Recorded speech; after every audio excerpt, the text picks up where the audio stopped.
lam tu tualena rinna mitin katlir nitin mangay na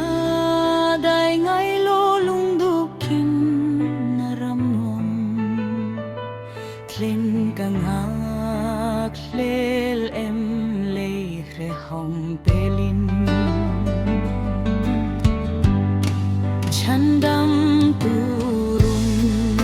nomakan len chuan khawel hingun ram ngai lovin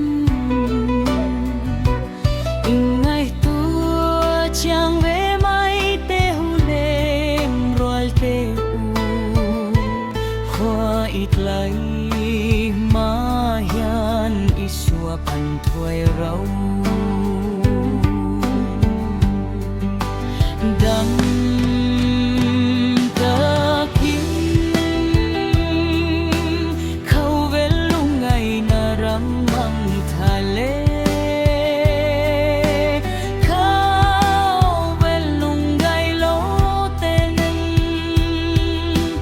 zamwal kalyam tang nge dam tai king khâu vel murai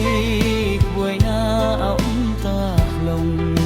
kalalen naram ma bia chuan lay thing nun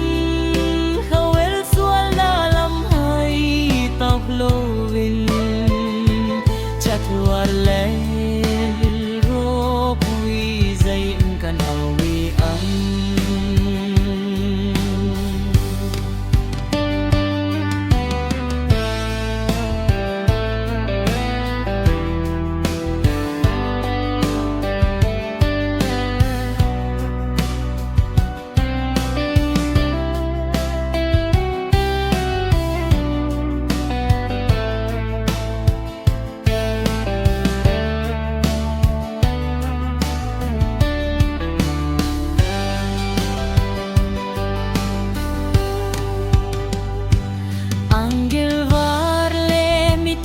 lim ho tenen van khâu tle ma bia kan leng ngang din na bia thu reng reng tawam le ta ngai long mà ngày nắng xuân min ôm bụi tóc ang